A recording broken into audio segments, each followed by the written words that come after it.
This chapter of Andrzej Sapkowski's Time of Contempt and this episode of the podcast contain discussions of violence and sexual assault. Listener discretion is advised.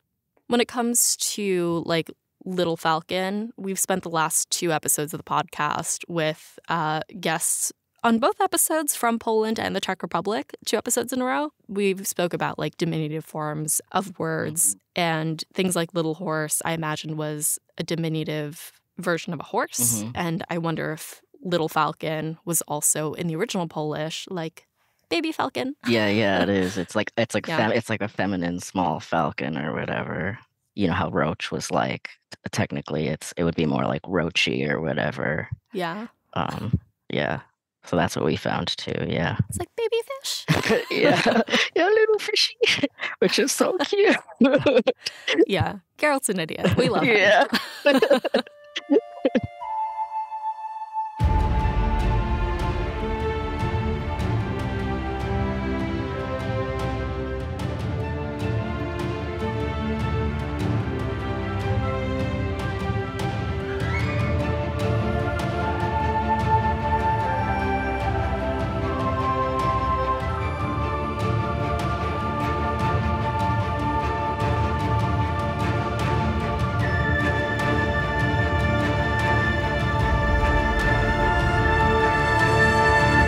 Hey guys, welcome to Breakfast in Beauclair, a global Witcher podcast. My name is Alyssa from GoodMorhen, and I'll be your host as you, I, and our international hanza accompany Geralt of Rivia and his destiny, Cirilla of Cintra, across the continent. We made it! We made it through Time of Contempt. We did it. Thank you so much for sticking with me through the new format for the show, through this book, and of course, thank you to all of our guests without whom this season would not have been possible. I am so stoked. I cannot express how stoked I am that we had 1 episode per chapter and got through the book in an efficient amount of time. And I hope that you guys enjoyed it as well. What a delight it's been. And thank you for joining me in my months-long therapy with Time of Contempt. And I'm so excited to get to my favorite parts of the saga, the last 3 books, Baptism of Fire, Tower of Swallows, and Lady of the Lake. So I hope that you join us for those as well. But before we do, we're wrapping up Time of Contempt. We have 1 last special episode to close out this season of Breakfast in Beauclair. I am so excited to welcome back to the show Anita and Carolina of Witcher Kitchen, who just released their new cookbook, The Witcher Official Cookbook, Provisions, Fare, and Culinary Tales from Travels Across the Continent. And it is such a beautiful culmination of their work over the last few years, from the recipes, of course, to the storytelling, to the photography. And I sit down with them for a discussion about their process and about the experience of making their first published work. So join us back here on the Breakfast in Beauclair feed for that in 2 weeks' time. As we close out Time of Contempt, thank you so much to our patrons for supporting this season of the podcast. Thank you, as always, to our producer-level patrons, Kade the Redhead of Toussaint, Jacob B., Haven of the Age of the World, Charlotte from Bangor Glamourite, The Original Roach, Codringer's Cat, Libby, John of Riblia, Tom from Australia, Jill Kate the Tabby Witch, James Carson III, Miriam of Temeria, and Softy. It's thanks to our patrons that I'm able to pay for important tools and services that keep the podcast up and running, such as podcast hosting, transcript services, domain and website resources, artwork, and more. I've got my fingers crossed for an editor's budget next season. And if you would like to help support the show and get a dedicated editor for the podcast, please visit patreon.com/breakfastinbeauclair for more details. As for this episode, Kade and Matthew from the US call in for Andrzej Sapkowski's Time of Contempt, Chapter 7. Join us as we discuss the ominous close of the novel, the risk of loneliness, harmful stereotypes, times of contempt, and critical conversations around assault. Without further ado, let's get to our last and final discussion of Time of Contempt, Chapter 7. Hey guys, welcome to Breakfast in Beauclair. My name is Alyssa, and today we're welcoming 2 members of our hanza to the show. My guests today come from Minneapolis, Minnesota. My first guest makes game-accurate Witcher potions for his Tumblr blog, zrivie Potions. He's a graduate of the University of Minnesota, where he received a bachelor's degree in English and gendered women's studies. He currently works in abortion care and is a board member for a local abortion fund. My second guest was introduced to the Witcher universe by the first and brought podcasts, audiobooks, and parrots to his partner. He hopes to one day finish his sculpture of Geralt in a bathtub. Please welcome Matthew and Kate from the US. Hey guys, how's it going? Hey, how are you? Good. I am doing well. As we get started, I'd love to hear about how you both got into the Witcher series. Maybe we start with you, Matthew? Yeah, so we watched The Witcher like long ago and I absolutely hated it. I didn't understand it. I didn't know what was happening. I was just like not interested. But then like years later, I think we started watching it again and started playing the game at like the same time, the third game. And then the day I was watching Cade play the game for the first time, and I was like, I should read the books. So I like downloaded the first book there. So it was kind of all like concurrently getting into it at the same time. That's so interesting. Like, it's always fascinating to hear from people who have gotten into the world through the Netflix series and then like meandered through all the other media as well. And I think now that we're a few years after the start of the Netflix series, that's a lot more common in my podcast guests. But what drew you into the world? Like, what attracted you via the games, the books, or the show? So to be totally honest, I think Geralt is a hottie. So Wait, book Geralt, Netflix Geralt, or game Geralt? all of them. Okay. He's Of got a course. great personality. He has a great personality. But when starting the books, I didn't expect much. I was just kind of like old white guy writing in the 90s, like fantasy. I just didn't expect it to be quite as nuanced as it is. So just going through it, it was really interesting to kind of see all of that and see all of these different perspectives that I wasn't expecting at all. What about you, Kate? What brought you into the world? Well, I mean, you could hear Matthew being a little judgy at fantasy there. I totally grew up as like a fantasy nerd. I like read like every fantasy book and was like into Lord of the Rings and went to Renaissance fairs and stuff. So I totally would have read the books, but I didn't know about them. So yeah, as you heard, we watched the show. I wasn't blown away by it, but I felt like it was based on something. So I looked it up, but then it was weird because it was said on the Wikipedia or whatever that it was based on the game, which is just a weird thing. But then the game said, that it said it was based on The Witcher 3, not like Witcher 1 or Witcher 2. And then, but then it said that, those were based on the books. So then, looked into that. But then The Witcher 3 said that it was a really good game. And to just be clear, neither of us really gamed, like, even though we're like, dudes in our like 20s to 30s.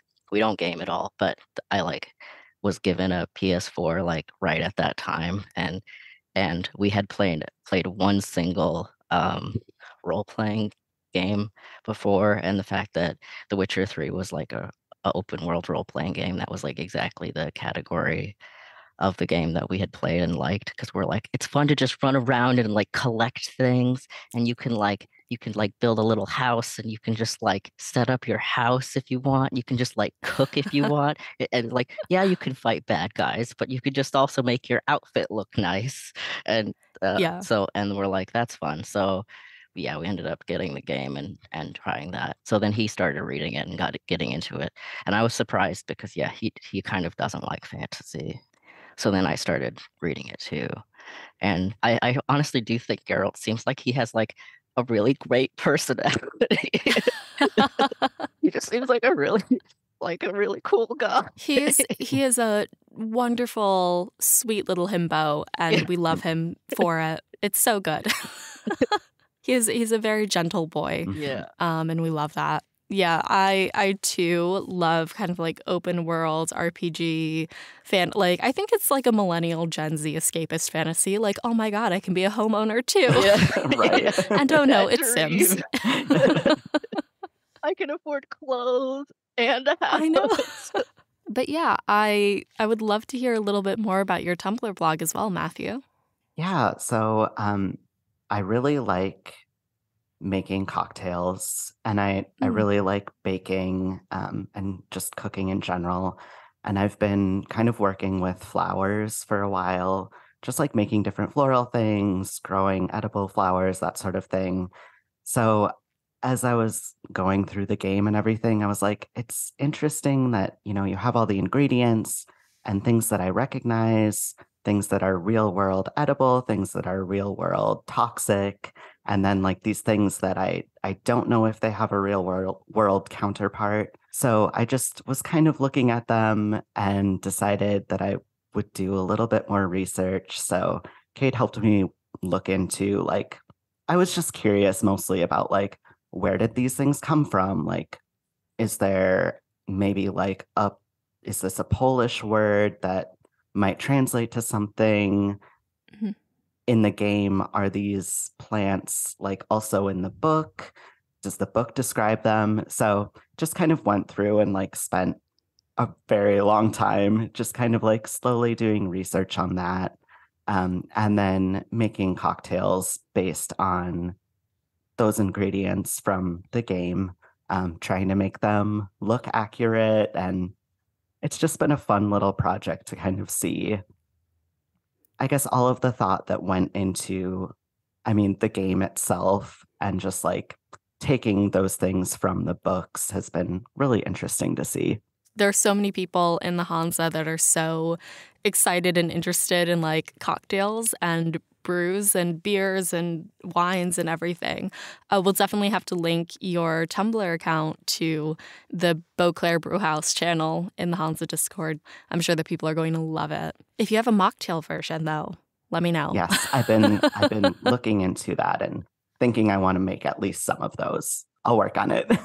I think one of the interesting things for me with that whole thing wasn't only the botanical aspect of it, but like the linguistic aspect of it, Hmm. because there's the book, there's the book which doesn't really mention that many plants and stuff, and then there's the game, which technically, is like a different canon. Something like crow's eye is like a common name. I feel like I'm a science person, but it's like so crow's eye might be like the common name that was translated by the game developers, but it's like were they just translating the literal name from the Polish name, or were they translating the name of the plant? Mhm. Like for example, like there's a turtle called a loggerhead, and that's like what people call both a snapping turtle and a sea turtle.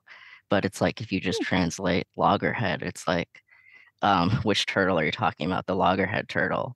It's like it's like if you're saying the crow's eye plant, that could be used for two different plants. But if you're Mm. using that word in Polish, you might be referring to one plant, but then if you translate it to something else, if you translate it to English, that might be a term that people use for something else. Or like in England, they have a robin that doesn't look anything like what we call a robin in America. It's called the American robin. So yeah, I don't know. It's just like we actually had to really dig deep because like we would just look up, oh, crow's eye or whatever. But then it was like, well, that's the crow's eye. That's a plant called the crow's eye. But that's actually not the plant that it was based off of. So we actually had to go Mm. back instead of just looking up the plant names, we had to go back to the original Polish before it was translated, and then we looked up the scientific name of the original Polish. So yeah, it's kind of fun. People don't really think about common names because that's like the reason that scientific names exist is because people refer to things like like yeah crow's eye Mm. or like ram's horn or pig's ear or whatever, but like Yeah. that name, those two words or even one word, like Rangarin or whatever, it's like that's just a name, but that could easily be used in somewhere else for something else, like the red-headed parrot or something, like you see a parrot and it's got a red head, like you're going to call it the red-headed parrot, and you go somewhere else and you see a parrot with a red head, just as likely going to call it a red-headed parrot. But Yeah. how do you know that somebody else didn't call a parrot in a different continent the red-headed parrot? Yeah.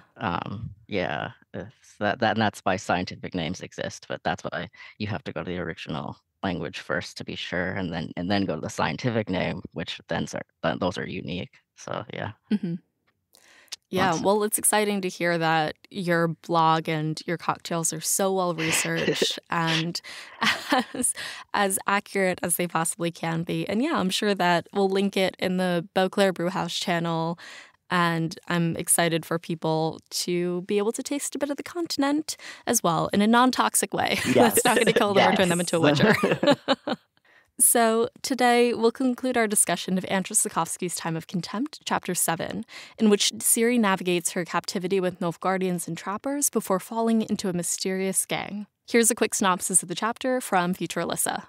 In Chapter 7, Ciri is captured at the edge of the Korath Desert by a man named Somlik and a group of trappers hired by a Nilfgaardian knight. She remains mute and they're unable to question her, but over the course of a few days, Ciri gains her bearings and her sense. Soon after, the group encounters another knight, the Blue Knight, who wants to capture Ciri for himself. The Nilfgaardian Knight and Blue Knight kill each other after a raging duel, and Skomlik's trappers kill the remaining witnesses and resolve to take Ciri's bounty for themselves. They arrive at an inn where the trappers encounter old acquaintances, the Nasirs, who have a catch of their own.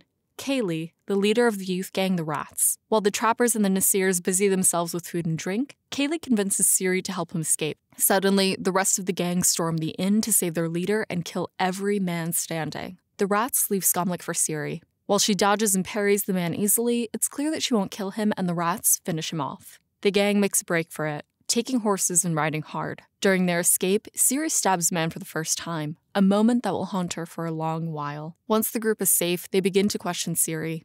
Ciri is hesitant to tell them anything, but after some pressure, she angrily reveals that she is alone. At this, the Rats initiate her into their group, each giving her a small gift and token. At the end of the impromptu ceremony, she chooses her own name, Falka. During the night, Kaylee joins Ciri in bed and attempts to seduce her. He's interrupted by one of the girls, Mistle, who kicks Kaylee out but remains in bed with Ciri herself. They spend the night together. The Rats came together through their loneliness and their desperation for survival during the Nilfgaardian War, gaining notoriety, infamy, and the attention of the law. The prefect of Amarillo and Stefan Skellen, also known as Tawny Owl, resolved to kill the 7 rats while hunting for the elusive girl on behalf of Nilfgaardian Emperor Emirvar Emrys.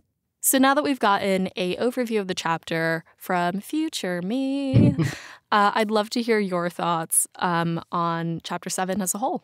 I feel like personally it's one of the most emotionally intense chapters of the whole series, specifically because of the scene with Mistle.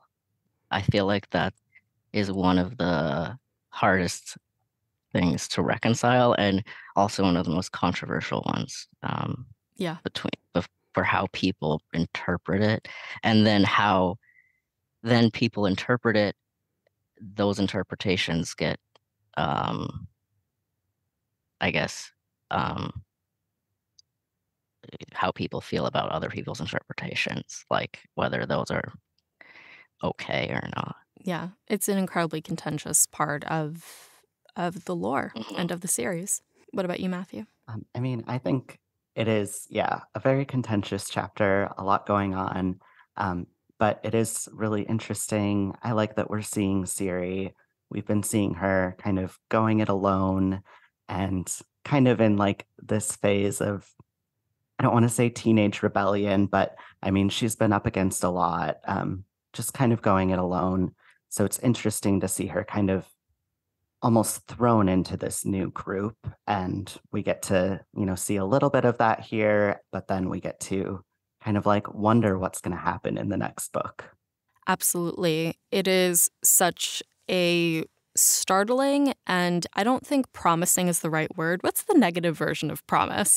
Ominous? But ominous. Yeah, that'll do. It's a very ominous end. And we had seen that, at the end of Blood of Elves, they were just like, things were never going to be the same. But, as we're coming down to the end of Time of Contempt, we really get that feeling because the last 2 chapters between Chapter 6 in the Korath Desert and Chapter 7, which covers Ciri's time in captivity, really boil down to her loss of everything, and specifically her loss of innocence. In every sense of the word. There are themes that we haven't necessarily gotten, threats that we haven't gotten in other parts of the books that Ciri is now experiencing and we're experiencing through her eyes. She is repeatedly threatened to be raped.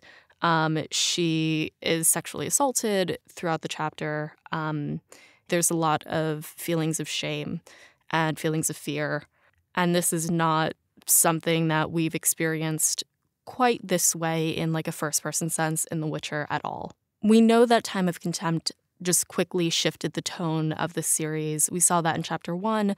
The pace was upped. The characters, the politics, all of these have been very intense and fast-paced and vivid. Now that we've spent the last 2 chapters focusing on Ciri, we're seeing a whole other side of the continent that feels different because we're in the eyes of a child. And we're experiencing her coming of age, in a very stark place. I think some of the highlights and lowlights for this chapter, meeting the rats, I know is very, very controversial. A lot of people don't like them. Some people are okay with them. I find them to be an interesting character opportunity for Ciri just because there's so much that goes into, as I said, her coming of age, and they're a huge part of that. But meeting them here is very intense. And they're so different, as we said, to anybody who we've met so far, particularly because they're teens. Very big chapter. Any highlights or lowlights for you guys? I mean, I do think that the rats are really interesting, and I can't quite figure out how to feel, just because, they're awful people, but they're also young people coming up in this world of war. We see all of their backgrounds, and we see the terrible things that they've all been through. So it's, we're able to kind of see where that's coming from. And I mean, what would we do in that situation? So it is interesting because there is this kind of I don't like you, but I understand where you're coming from. So I think that they are just a really interesting group of characters. And that is one of my standout excerpts from the chapter 2. Toward the last few pages of chapter 7 and the last few pages of the book, Sapkowski goes into detail and writes, in my opinion, quite poetically about the way that the rats came together, that they're children of the time of contempt, they're children of war, the bonds in their friendship and their camaraderie is the result of being alone and finding somebody in this time of war and time of contempt. As you guys have mentioned, we get that brief look into all of their backgrounds. We understand where they're coming from. How do you guys feel about that section? And do you believe if it was taken out, would you feel any differently? When I first read it, I was really uncomfortable with this chapter, and I was just I hate it. But I guess now that I look back on it, I actually feel like this chapter is kind of a highlight because it really, really does capture the whole I feel central thesis of the book. I mean, the title of the book is The Time of Contempt. And yeah, the fact that the rats are a product of the time of contempt. And I feel like Sapkowski is when I got into reading the books, I was really skeptical. I was like, oh, it's just going to be a shitty fantasy book, whatever. I wasn't expecting anything, but every single book that I read, I was just more and more blown away with. I mean, if this is a translation, I'm just so amazed. And I'm honestly compelled to learn Polish just to read this book in the original language because it is so amazingly well written. It just it weaves everything together so amazingly. It just blows me away constantly. Just throughout the whole book, it's constantly weaved like a tapestry. And he really, really articulates the idea of wars, uh, the the banality of evil, I guess, and how Yeah. war is just really contemptible and really just disgusting in so many different ways, like the way that he talks about the flea on the cat and when Codringer and Fen, they get burned down, their cat just runs out and is just watching, with while licking its paw, that kind of all those little things. It's just he just is really, really good at just showing how war is just shitty and nothing good comes of it. But yeah, the fact that these are children and all this shit happened to them, but the shit that happened to them made them who they are. And then they go on and do more shit to more people. And they do it because of the shit that happened to them is really, Yeah. really, really well done. And also accurate. The thing that stuck out to me when doing research for this episode is that the truth about sexual assault is that like sexual assault on children is often perpetuated by other children, and it's often also perpetuated by like, you know, girls often perpetuate sexual assault against other girls, and that's like something that you like I feel like rarely ever see shown in books, and it's not something that people really, I feel like, want to show because you don't really, especially unless you want to like villainize, like you're like either like you want to make a bad guy, but that's not, I feel like, what Sapkowski is doing. And I feel like the way that he shows these things and doesn't make the rats a villain is just, again, so well done. I think he's just a really, really good author. Yeah, I love that he never works with a heavy hand. He gives us all the information that we need, and we get to decide how we feel.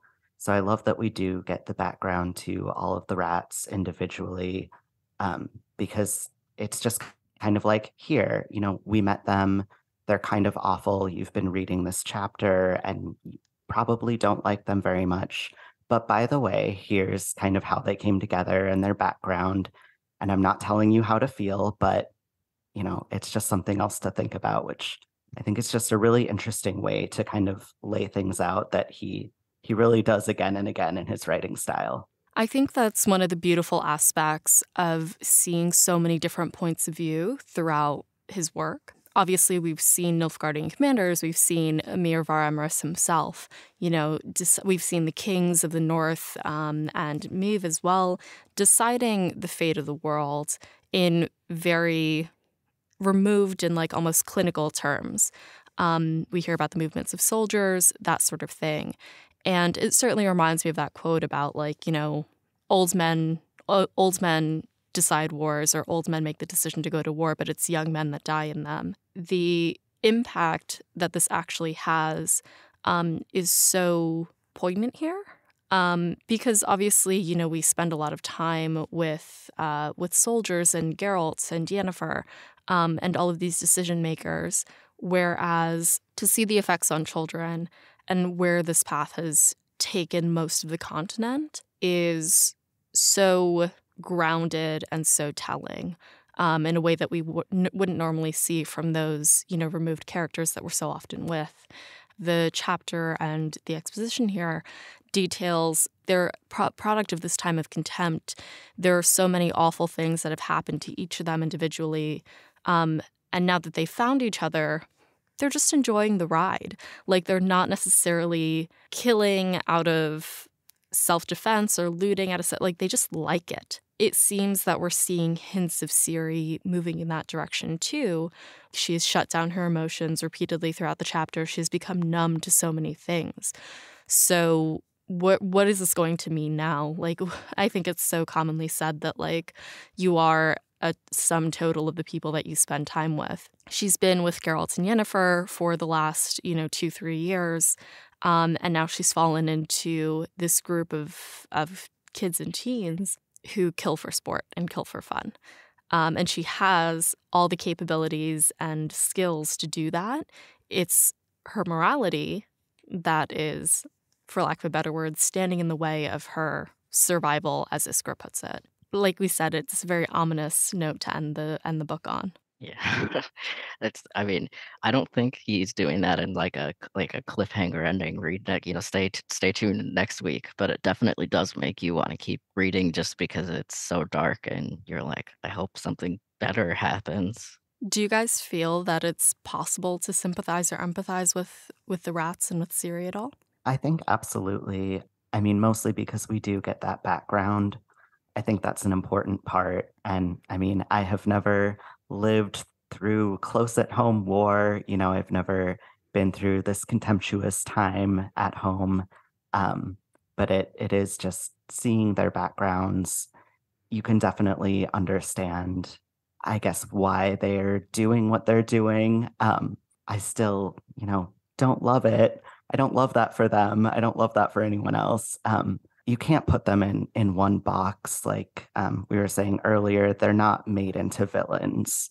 They're just kids who have been through these awful things. And on that subject, we've spoken briefly about the scene between Ciri and Mistle, between Ciri and Kaylee as well. This is a topic that you guys brought up, and I think it's important to talk about. Do you think Mistle's character perpetuates any negative stereotypes, specifically around women, lesbian women, or sexual assaults perpetrators or victims?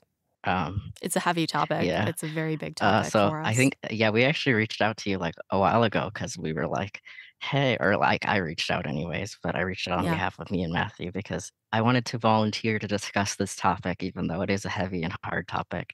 Not because I think we're the very best people, but because I feel like it is such a difficult topic, and I know some people wouldn't necessarily be prepared to discuss it with all of its complexity. And I've seen so many discussions of it that really just made me really uncomfortable with their lack of complexity. I've seen people who ship, in the fanfic sense, Mistle and Ciri. Personally, I felt like was an oversimplification of what happened because I guess, spoiler alert, the relationship continues on. But I've seen people who just say Mistle is a rapist and all that happened was rape. And anything that happens with Ciri afterwards is Stockholm syndrome. And I also feel like that's an oversimplification. Like Mistle is just some kind of big bad wolf. And I don't think that's true. But I don't think Mistle's portrayal perpetuates stereotypes. Think people can see what they want to see. So obviously people can see those two different extremes in the same writing.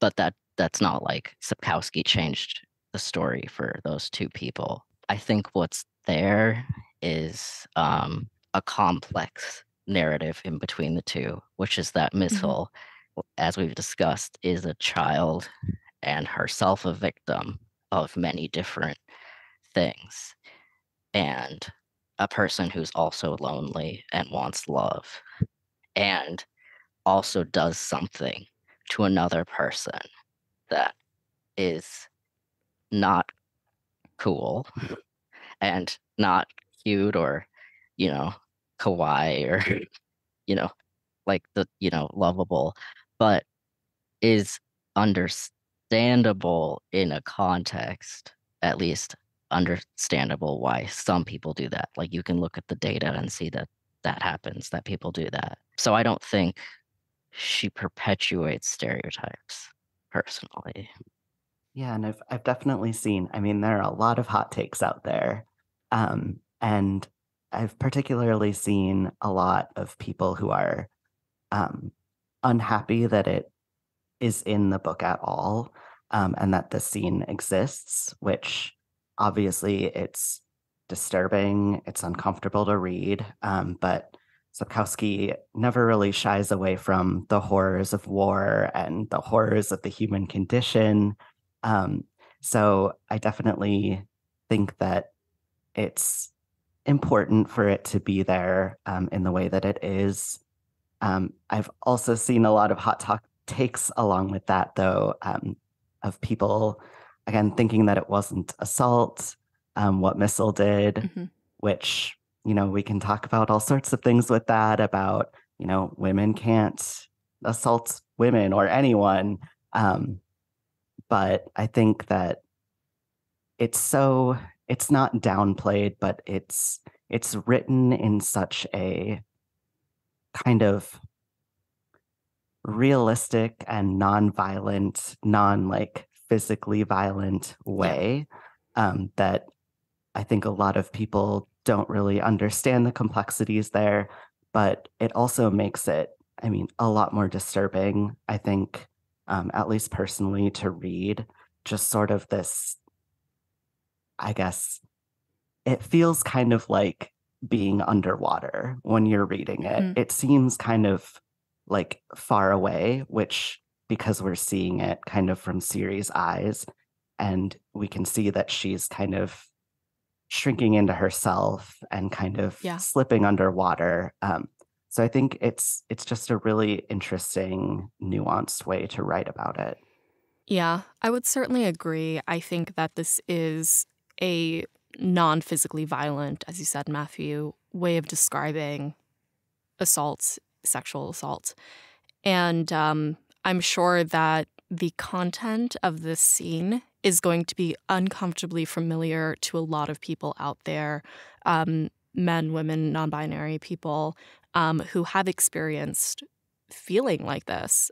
At least in my experience, I find that fear and that paralyzing fear and that paralyzing shame to be accurate. Like I said, I think there are a lot of people who can recognize themselves in this situation as well, which is a lot of the uncomfortable part and some of the concerning parts about seeing some of the discourse about this scene online. When it comes to this interaction, though, I think that it is something that, as I said, marks the loss of Ciri's innocence. She doesn't seem to understand what is happening to a certain extent, right? Like we're in the English translation hearing that, Mistle's hand crept like a warm, determined snail. Odd translation, or maybe the snail really was a thing, but it's very vivid. And there's the whole scene in the morning where Ciri tries to wash, but she can't wash what can't be washed off. And that fear and that shame and that self-revulsion, to an extent, is and can be separate from confusing physical feelings of pleasure or stimulation. And I do think that there is, like, the writing covers both. Yeah. And that doesn't negate, like, the label of assault. Yeah. And the overwhelming feelings of confusion and probably the reason for, why people call it Stockholm Syndrome in future books and future chapters. Yeah. But yeah, it's a very complicated chapter. And as I said, we are experiencing themes that we haven't yet seen from Ciri's perspective directly. And she's never experienced anything like this. She's been very sheltered and very protected from the war, given Geralt and Yennefer hiding her away in other parts of the continent. So yeah, it's a strong, confusing, complex piece of writing. And one that I think accurately embodies that experience, like a nonviolent experience. But it's certainly challenging as a reader to experience parts of that.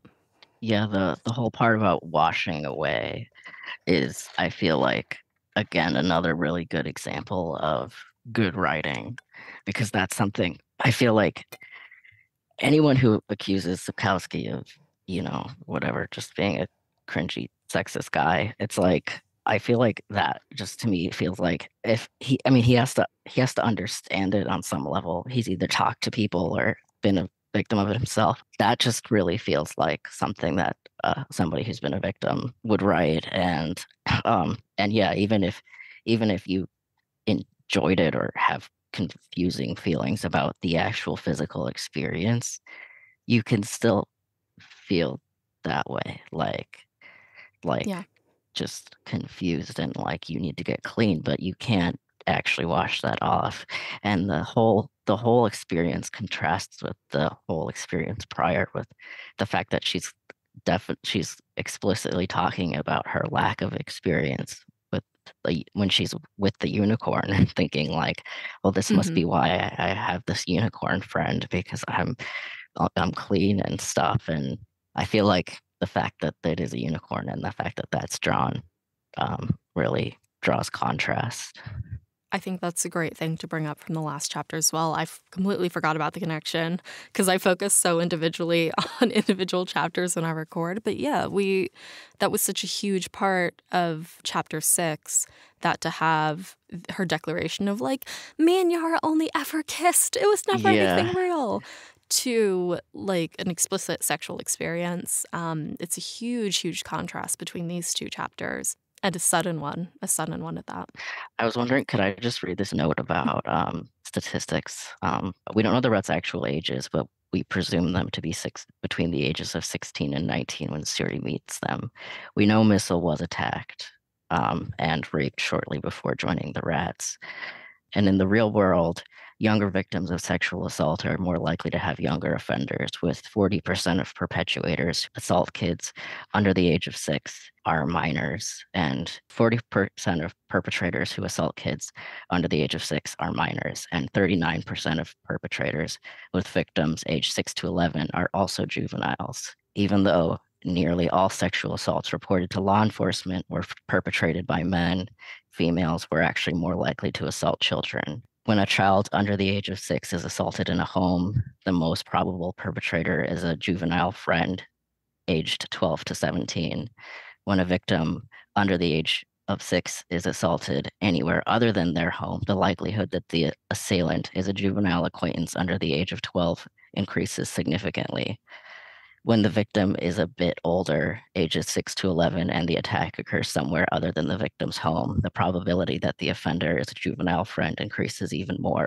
In other words, when some individual argues that the portrayal of LGBT individuals in this particular episode is problematic, it's important to note that Ciri's assault aligns with the type of assault that is more likely to happen in such circumstances. Specifically, it involves an attack on a victim between the age of 12 to 17 years old, taking place outside the victim's home and carried out by a juvenile acquaintance.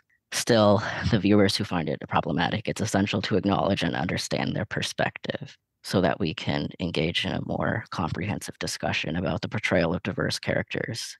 Regarding Ciri's assault, it's unfortunate and distressing to read about. I mean, I got chills and like I feel like I can just feel my whole body just react to all the statistics you were reading out.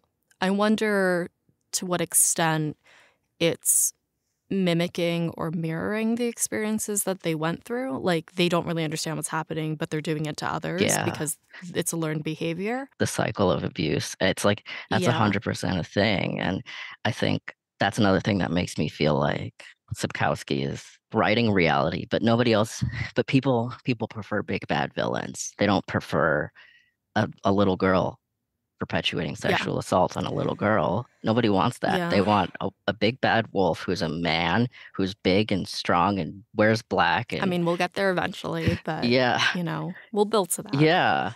But like, 40% and 40%, like, like those are like real things, and it's disturbing. And but also the thing is, it said like most of the ones reported to the authorities. But then the other thing that I read is like, even when they find out, you find out that some 6 to 12-year-old reported, sexually assaulted some other 6 to 12-year-old or some other 6 to 9-year-old, then what do? You find out, oh, we found out who it was. You're not going to send like a 11-year-old to prison. Then that's it. That's the case closed. I mean, hopefully options are some sort of like rehabilitation. Yeah.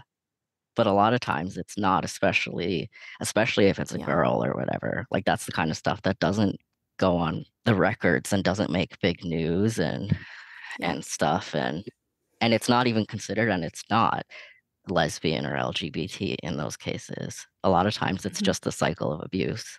Like let's say a girl is abused by an adult man, and then she goes on and abuses her acquaintance, her 6 to 12-year-old acquaintance outside of the home, then it's not like she's gay. It's just like she's like, well, I don't know. This is what you do when you have a sleepover, Yeah. Yeah. And even the language around that between perpetrator and victim is terrifying. Again, chills just hearing you say, this is what you do at a sleepover. It's like, that is, I can feel my whole body just like repulsed by like I know, it's that really, reasoning. It's fucked up, but yeah.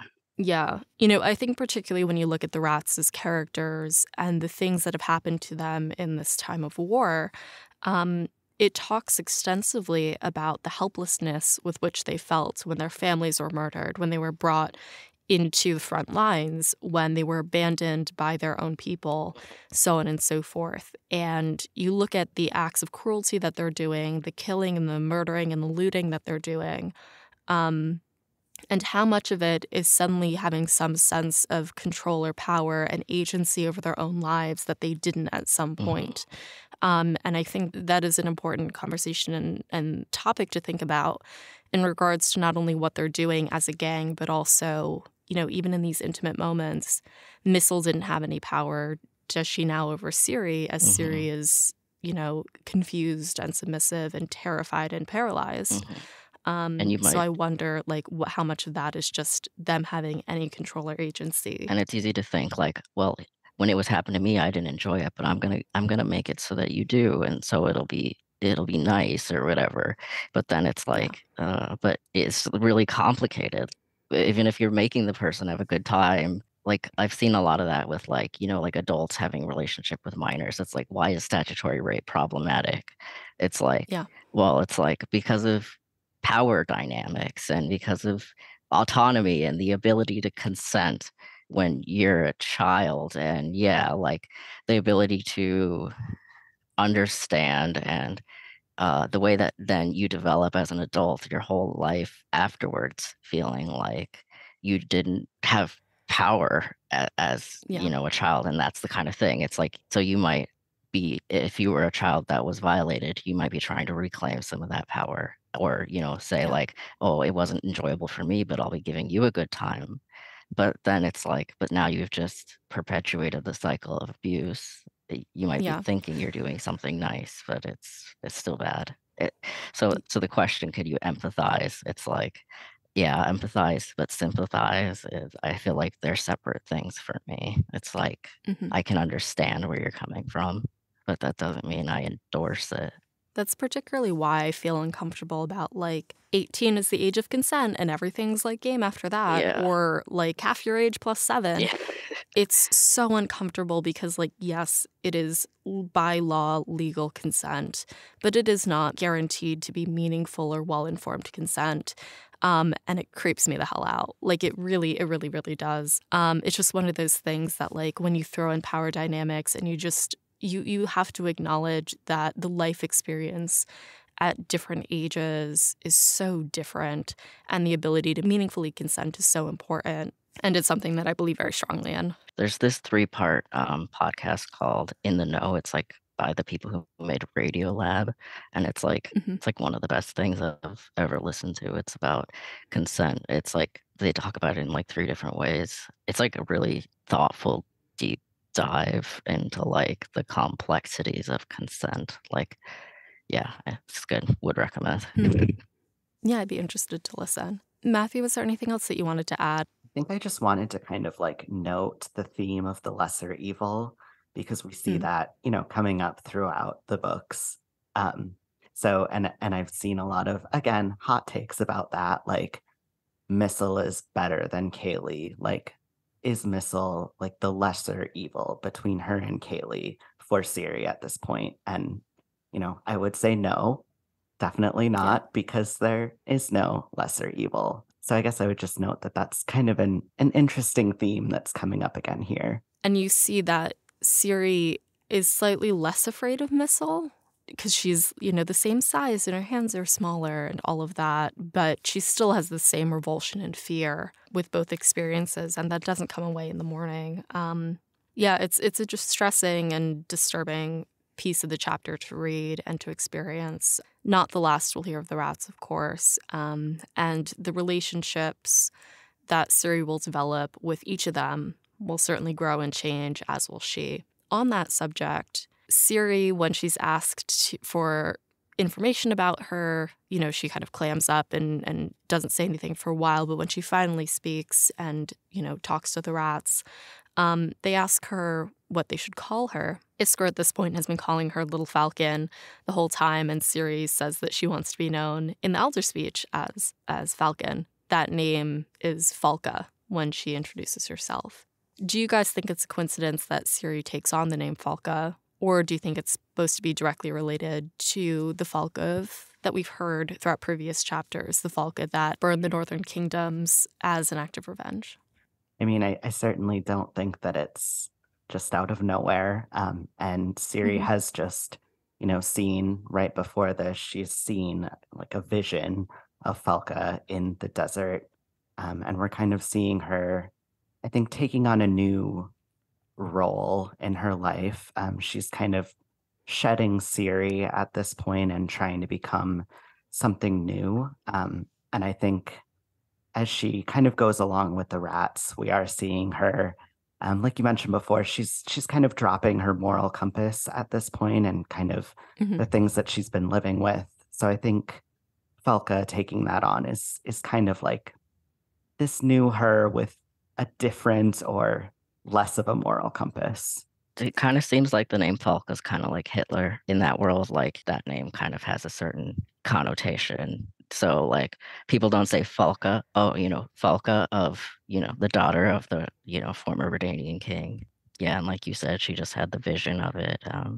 And she's kind of trying to be a badass. I think she's trying to associate with badasses and be like, yeah. But it is kind of weird that she was being called Falcon before that. And she gets called a bird a lot by various people, even just without any prompting. Seems like she's got bird vibes.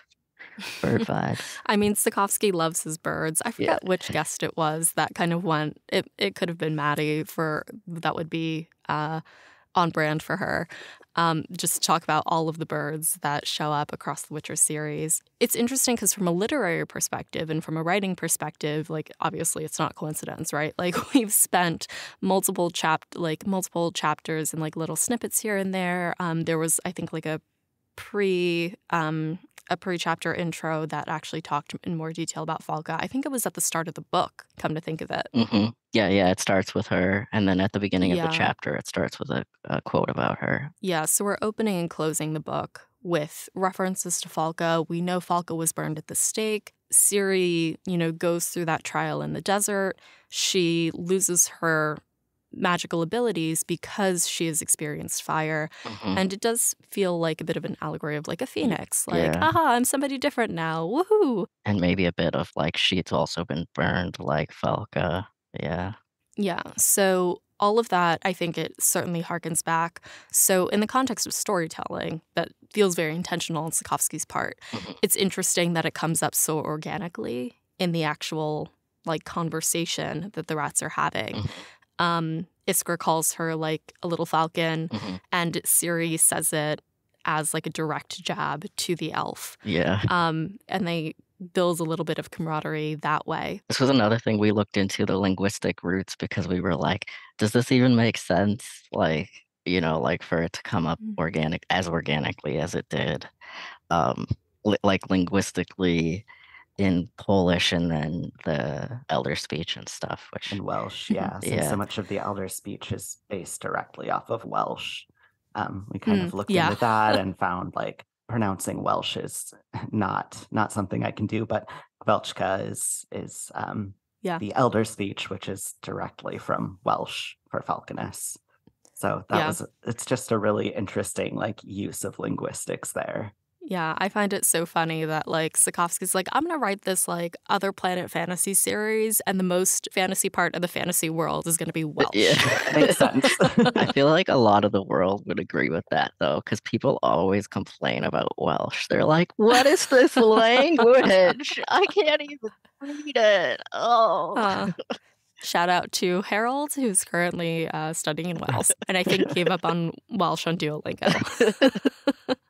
Ciri's experiences in the last two chapters, even the end of chapter 4, through chapter 6, of course, and chapter 7, Ciri spends a lot of time alone.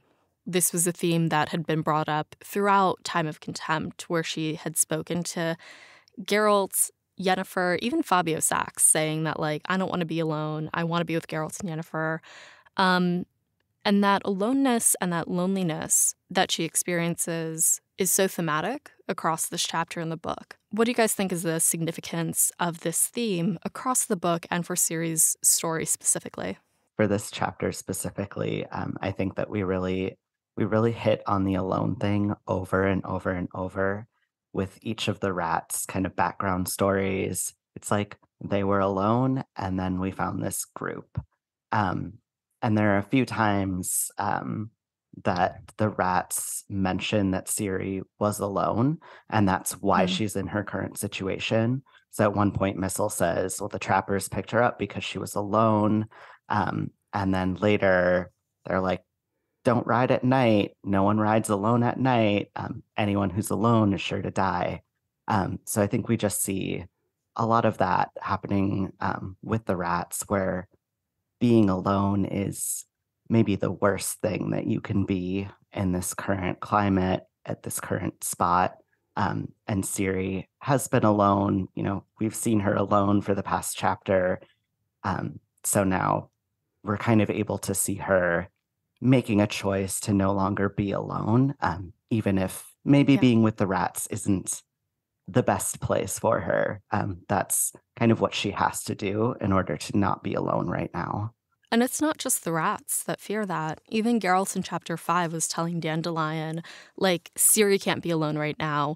Like, I have to go find her. I don't want what happened to me to happen to her. And he doesn't actually speak more about it, so it's left to the reader to infer what he means. I presume it's Geralt was left alone and he was picked up and became a witcher. But it's not super clear what he means by that. There could have been a lot of other horrors that Geralt experienced while by himself.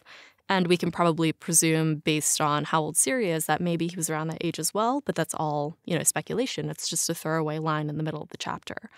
But Ciri, as I said, has spent so much of this book and so much of her life afraid of being by herself and afraid of being alone again.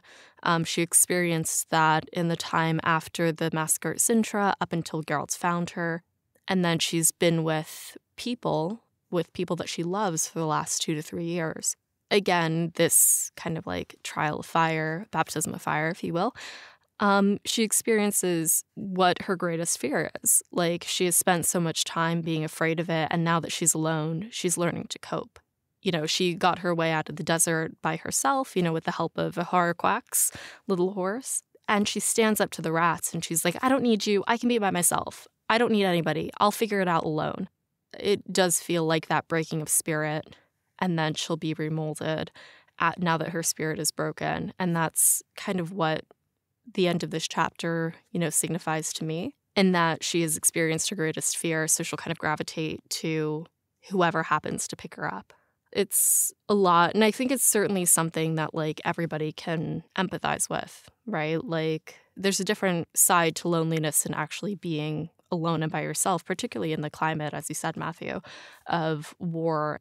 And she has emotional distress and, like, emotional trauma related around to her time after the First Nilfgaardian War, too. It's hugely significant for Ciri because it's inevitably going to change her character now that she's, again, new little phoenix Falcon rising from the ashes, and she's going to experience life very, very differently now that she's with people that are going to change her. So, and on that note, that very ominous note, at the close of this novel, we have spent the last 7 episodes of Breakfast in Beauclair talking about Time of Contempt. Now that we're here at the end, how do you guys believe the book's title relates to this chapter and in the context of the series as a whole? Contempt is, it's hit really heavy throughout the whole book, but particularly this chapter, I went through and found all of the times the word contempt was used in the book, and I think it was like maybe 60 or 70% of them were used in this last chapter.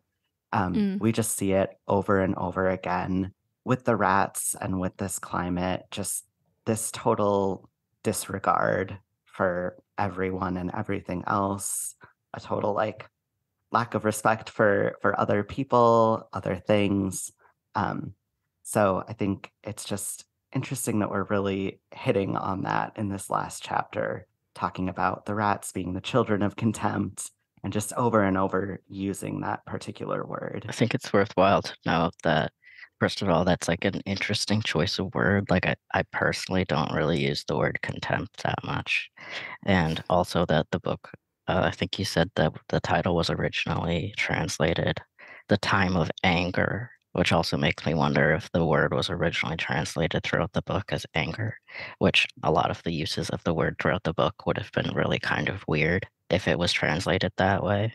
There's I guess 2 uses of the book that stuck out to me before this chapter is at Thaned, when Geralt is talking to Philippa, he tells her, I don't detest spies, I detest spying, and I detest contempt.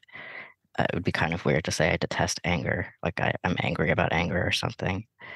And then later, when Aedern's allies abandon them because Nilfgaard is attacking them, he says to Dandelion, neutrality is always contemptible. Yeah, angerable. I don't know, that'd be, again, kind of a weird word, but contempt, I guess, does seem like a better translation that makes more sense, but also is an interesting choice of words, I feel like. I mean, time of contempt feels, at least when I was reading it, it feels like an abstract phrase. Like what is the time of contempt?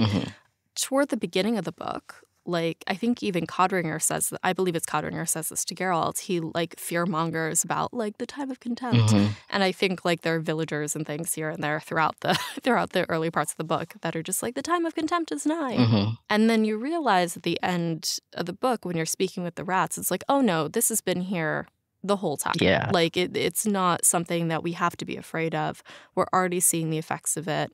And it becomes significantly more concrete now that we are seeing children of contempt, in quotes, right? Yeah. And as it relates to the chapter, as you said, Matthew, like, so much of it is focused on that exposition about the rats' backgrounds, how they are children of contempt, that sort of thing. So the idea of time of contempt relates to the chapter by making that feel significantly more real. There are actual effects and costs to war that we're seeing here in, like, all of the youth and the young people. And to the series as a whole, this is that inciting event for the continent, for the war, for the way Ciri feels about herself. And it is a time of, it feels like continental and generational contempt for the situation that is happening.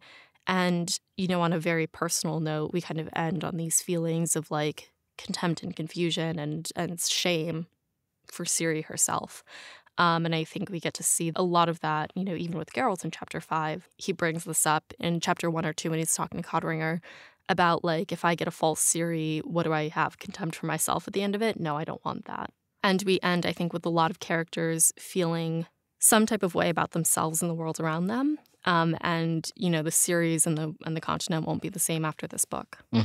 Yeah, we also wrote about why the rats kind of act like Robin Hood, when it seems like they actually have nothing but contempt for the people around them. And it also doesn't seem like they're doing it because they just want to get anything out of them either. Like, it's not like they're just doing it to serve themselves, but it's because they have so much contempt that they can loot and kill and get money. They feel contempt towards the things that they get.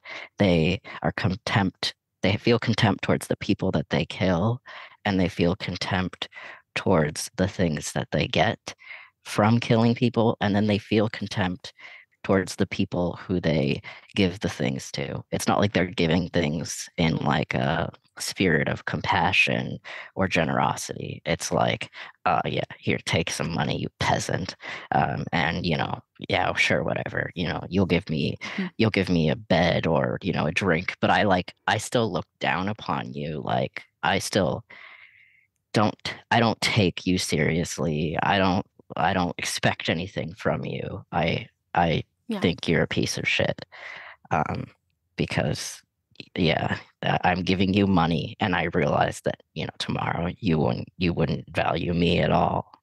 As you said, the rats series, loss of everything, her loss of innocence. It's such an ominous way to end this book, and to close the chapter. So as we come to the end of our discussion, do you guys have any closing thoughts on chapter 7 of Time of Contempt, or the book as a whole? It's a great chapter. There's a lot going on. It's a difficult chapter. And yeah, just the ominousness of it, and kind of it makes you feel a little bit worried about what's to come. And there's a certain level of almost hopelessness that comes out of this chapter. We're seeing so many awful things happening. It almost feels like, how could this go right at this point? Yeah, it really does set up a good vibe of depression, but I feel like that's what the author was going for, and I feel like that's supposed to be reflected as what war is. War is just bleak. Sometimes trying to make things like, nice and, high fantasy and, bright and shiny kind of covers over the fact that war is bleak and depressing. Mm-hmm. I think that this chapter certainly leaves a lot for all of our characters, and this book leaves a lot for all of our characters. We haven't seen Geralt since chapter 5. We haven't seen or heard of Yennefer really since chapter 3. Ciri is a changed person, by the time we come to the end of this book. I do think, I mentioned this on the last episode as well, that we are moving through the hero's journey and we're really seeing that, oh no, this isn't about Geralt at all. It's not Geralt that goes through the hero's journey, it's Ciri. And we have kind of crossed the threshold into the unknown. And I think, the last 2 chapters of the book specifically emphasize that and put a huge punctuation on her heroism throughout the course of the novels. So I think plenty to look forward to, I think, as we get to the last 3 books of the saga. It's interesting because I said at the start of the season that I had a feeling that these 7 episodes of Breakfast in Beauclair were going to be like therapy for me because Time of Contempt is probably my least favorite book, not because it's like bad or anything, just because I just happen to like the other ones better. Mm-hmm. But I do have a newfound appreciation for the book after these last 7 episodes. It's a very intense, highly political, jam-packed of action book. And as I said, I think it's so critical for Geralt handing off, the series to Ciri and to her story as well. So yeah, thank you for joining me for this 7 to 9 hour therapy session, guys. And I hope that, if you were like me and felt a little about Time of Contempt, that you have a newfound appreciation for it as well. Actually, yeah. Yeah. Same. So it's group therapy now. It's group therapy. So that is it for our show today. Kade, Matthew, thank you guys so much for joining us for this episode, and thank you to our Hanza for listening. So you can find lore-accurate Witcher potions and wonderful magical cocktails at zrivie Potions on Tumblr.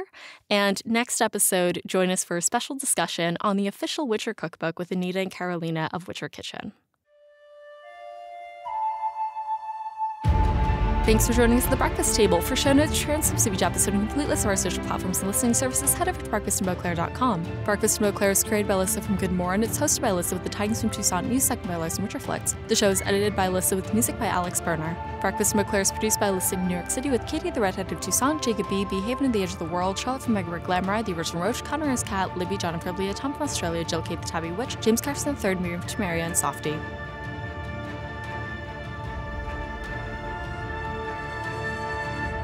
Special thanks to Kade and Matthew for joining us for this episode, and our international Hanza for their support.